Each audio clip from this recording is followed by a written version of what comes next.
L'humeur de Perico. J'ai sorti mon fusil, et canaille. J'ai sorti mon fusil, vieille canaille. Et quand je te tiendrai au bout, je rigolerai un bon coup. Et je t'aurai vite refroidi, vieux bandit. On a reconnu Gainsbourg dans cette chanson historique et effectivement, l'actualité avec la démission de Jack Lang suite à la péripétie des révélations liées à l'affaire Epstein nous pose un problème plus global. Il y a l'affaire dont on va parler elle-même et puis comment Jack Lang a pu traverser 40, 50 ans, 30 ans dans une sorte d'impunité, d'admiration, de béatification. Je voudrais revenir sur le fait qu'il est peut-être le dernier, cette affaire-là qui nous interpelle, qui nous chagrine, qui nous émeut, qui nous scandalise, est peut-être la dernière facétie de la Mitterrandie. Moi, je vous l'ai dit tout à l'heure en ouverture, j'avais 22 ans en 1981, l'espoir, la gauche arrivée au pouvoir au bout de 23 ans d'opposition, et il y avait un sursaut politique et culturel, on dirait aujourd'hui sociétal, et Jack Lang était la figure, aux côtés de François Mitterrand, il était la figure de cette nouvelle gauche qui allait révolutionner la société, qui avait apporté de la modernité, de l'ouverture. On allait sortir d'une espèce de carcan de la droite conservatrice, et la France nouvelle, portée par cette gauche humaniste, allait ouvrir de nouveaux horizons à la jeunesse, à la culture, à l'éducation.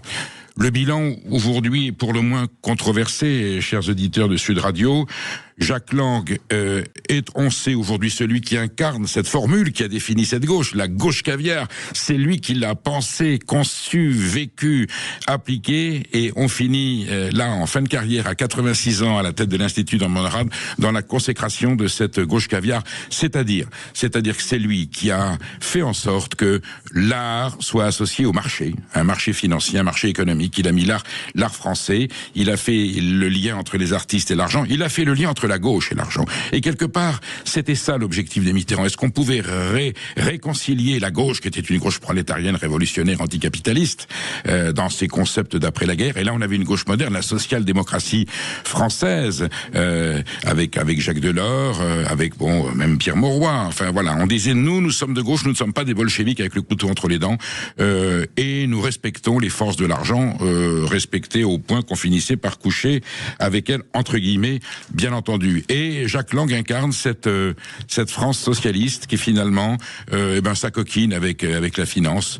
Mon ennemi c'est la finance, disait François Hollande, on a bien vu que c'était pas vrai. Et total, la gauche s'effondre. Et si aujourd'hui la gauche est malheureuse et qu'elle essaie de se recomposer, si le Parti socialiste est devenu ce qu'il est, s'il a fait 1,7 à la dernière présidentielle, l'effondrement de ce grand parti est dû à l'image, peut-être, que le Jack Languisme, si je puis m'exprimer ainsi, a donné de cette gauche. En matière d'éducation, il a été un ministre de l'Éducation nationale calamiteux. Sur la culture, on peut lui reconnaître les spectacles de rue, c'est à lui qu'on les doit, c'est très important. Le prix unique du livre qui a sauvé des librairies, voyez, on l'accable pas, il n'est pas question de lyncher. Sur l'éducation nationale, il a appliqué les mesures que Claude Allègre, la numérisation, enfin changement des programmes, ce qui a rendu justement la fabrique du crétin, dont parle Jean-Paul Brigali, et la fabrique du crétin numérique de Desmurger. C'est Claude Allègre qui la conçoit, mais il s'en va parce qu'il y a 800 000 enseignants dans la rue. Jacques Lang lui succède, très très intelligent.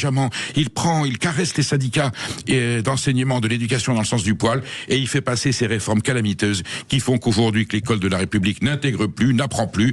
On est en queue à tous les niveaux. C'est un effondrement total. C'est un des points faibles de la France. On le doit à Jack Lang. Alors d'abord Lionel Jospin, ministre de l'Éducation nationale en 89, et puis Jack Lang ensuite qui finit d'achever ce travail. Donc bilan catastrophique, et aujourd'hui on finit dans une désolation morale, une désolation éthique, une désolation politique. On n'avait vraiment pas besoin de soi.